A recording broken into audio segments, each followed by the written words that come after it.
Hello student, welcome back to my YouTube channel. Student, आज हम एक नया टॉपिक लेके आए हैं, सर्वनाम। आज हम इस टॉपिक को समझेंगे। चलिए स्टूडेंट, सर्वनाम किसे कहते हैं पहले हम ये समझेंगे कि सर्वनाम किसे कहते हैं। यहाँ पे मैंने कुछ पंक्तियाँ लिखी हैं, इस साइड भी और इस साइड भी मैंने कुछ पंक्तियाँ लिखी हैं जिसको क्या आप कहते हैं। ठीक है, अब यहाँ पे देखिए, मैं इन पंक्तियों को पढ़ती हूँ। श्याम एक कुम्हार है, श्याम मिट्टी के बर्तन बनाता है। इसके लिए पहले श्याम को श्याम के गधे पर मिट्टी लानी पड़ती है, फिर मिट्टी को महीन करना पड़ता है। इसके बाद श्याम उसे गीली करके मुलायम बनाता है। श्याम पर श्याम के पूरे परिवार की जिम्मेदारी है। अब यहाँ पे देखिए स्टूडेंट, इन पंक्तियों में, इन गद्य में एक श्याम नाम का एक व्यक्ति है जो कि कुम्हार है। ठीक है, वो क्या क्या करता है? कुम्हार है तो बर्तन बनाता है, उसके अलावा वो सब क्या क्या करता है, उसके लिए वो क्या क्या करता है। तो हर जगह देखिए श्याम श्याम श्याम श्याम श्याम श्याम। श्याम ये करता है, श्याम वो करता है, श्याम पर पूरे परिवार की जिम्मेदारी, यानी कि वो जो व्यक्ति विशेष है उसका नाम हर जगह प्रयोग हुआ है, हर जगह उस नाम का इस्तेमाल, हर एक लाइन में श्याम से ही वो पंक्ति शुरू होती है। तो ये जब पंक्ति हम पढ़ते हैं, इस गद्य को जब हम पढ़ते हैं, तो ये गद्य हमें सहज नहीं लगता, थोड़ा सा इसमें असहजता महसूस होती है। भाषा में एक जो सौंदर्यपन होता है वो चीज़ नहीं है इसमें। जब आप दूसरी तरफ हम इन पंक्तियों को पढ़ते हैं, इन पंक्तियों को जब हम समझते हैं, तो देखिए स्टूडेंट, इसमें क्या है कि श्याम एक कुम्हार है, वह मिट्टी के बर्तन बनाता है। इसके लिए पहले उसको अपने गधे पर मिट्टी लानी पड़ती है, फिर मिट्टी को महीन करना पड़ता है। इसके बाद वह उसे गीला करके मुलायम बनाता है। उस पर अपने पूरे परिवार की जिम्मेदारी है। अब यहाँ पे इन पंक्तियों में हम क्या देखते हैं कि श्याम जो है, पहले शुरुआत पंक्ति की जब शुरुआत होती है तो व्यक्ति है उसके नाम से स्टार्ट हो रहा है, यानी कि श्याम एक कुम्हार है। ठीक है, उसके बाद वो क्या क्या काम करता है, तो उसके नाम की जगह, उसका जो नाम है, श्याम जो नाम है, उस नाम की जगह कुछ अन्य शब्दों का इस्तेमाल करते हैं, जैसे कि वह हो गया, उसको हो गया, अपनी हो गया, उसे हो गया। इन शब्दों का हम इस्तेमाल करते हैं किसकी जगह? श्याम की जगह। इसके नाम की जगह हम उन शब्दों का इस्तेमाल करते हैं, जिससे हमको समझ में आता है कि ये भाषा बहुत ही सहज है। जब हम इसको पढ़ते हैं तो हमको अच्छा लगता है, पढ़ने में, सुनने में भी अच्छा लगता है, यानी कि जो भाषा की जो मर्यादा है, सौंदर्यतापन है, वो इसमें हमको समझ में आता है, वो हमको दिखता है।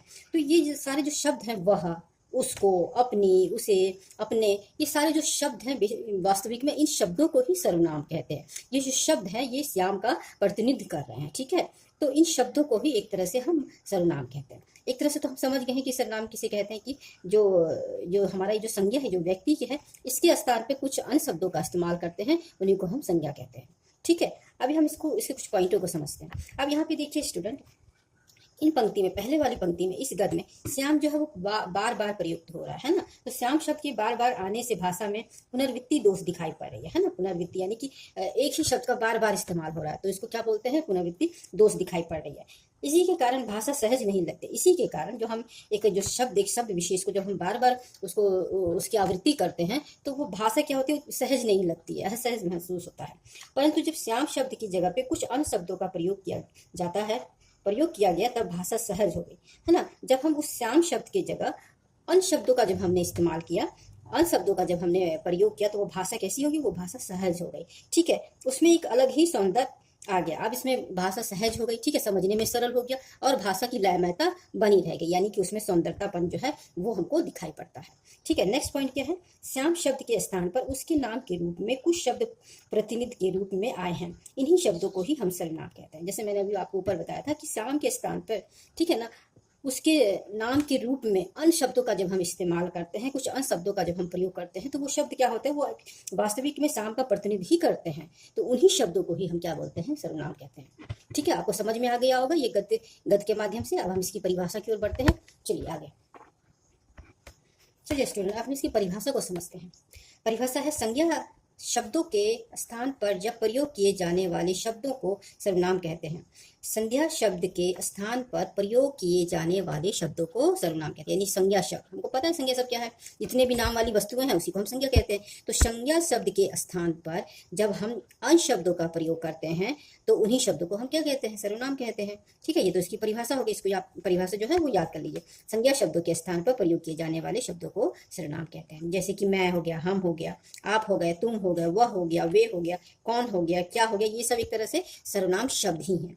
इसमें बहुत सारे आते हैं, यह, वह, मेरा, मेरी, अपने, ठीक है, अपनी, इस तरह के सारे शब्द आते हैं इसमें। आगे बढ़ते हैं। सर्वनाम शब्द संज्ञा शब्द के जगह आकर के उसके नाम या प्रतिनिधि के रूप में कार्य करते हैं। अब यहाँ पे देखिए स्टूडेंट, संज्ञा शब्द जो है, जितने सारे शब्द अभी मैंने आपको बताए हैं उदाहरण में भी और ऐसे भी बहुत सारे शब्द मैंने बताए हैं, वो शब्द जो हैं संज्ञा शब्दों के जगह आकर के उसका प्रतिनिधित्व करते हैं। ठीक है, यानी कि संज्ञा शब्द का वो वास्तविक में संज्ञा शब्द को ही वो प्रतिनिधित्व करते हैं, संज्ञा शब्द के ही स्थान पे आया, संज्ञा शब्द को ही वो रिप्रेजेंट कर रहा है। ठीक है ना, तो उसको क्या बोलते हैं, हम सर्वनाम बोलते हैं। समझ में आ गया? आगे बढ़ते हैं। यह संज्ञा शब्द को बार बार प्रयोग से भाषा को सहज नहीं होने देता। अब यहाँ पे देखिए स्टूडेंट,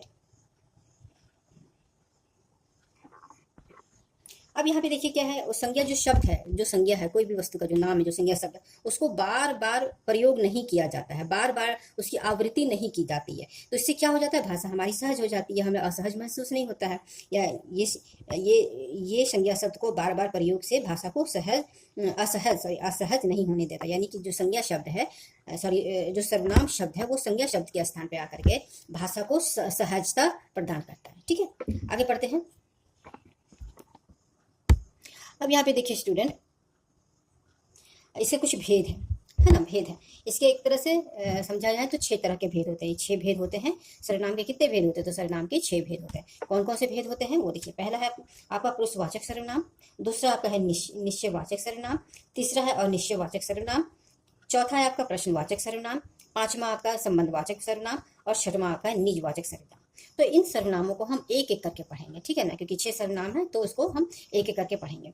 अभी तो आपको क्लियर हो गया होगा कि सर्वनाम किसे कहते हैं, उससे उसका क्या महत्व है भाषा में। यानी कि सर्वनाम जो है वो संज्ञा के स्थान पे आते हैं, संज्ञा के स्थान पे प्रयोग किए जाने वाले को ही हम सर्वनाम कहते हैं। जैसे कि हम, आप, तुम, तुम्हारा, तुम्हें, तुम्हारी, ये सारे शब्द क्या है, सर्वनाम होते हैं। सर्वनाम का महत्व क्या है, ये भाषा को सहज बनाता है, असहज महसूस नहीं होने देता, भाषा की सौंदर्यता को बनाए रखता है। तो ये सारे गुण सर्वनाम में है और इसके भेदों को हम आगे पढ़ेंगे कि इसमें अलग अलग भेद होते हैं और उसके अलग अलग सारे सर्वनामों के अलग अलग शब्द होते हैं। ठीक है, तो उन शब्दों को हम नेक्स्ट क्लास में पढ़ेंगे।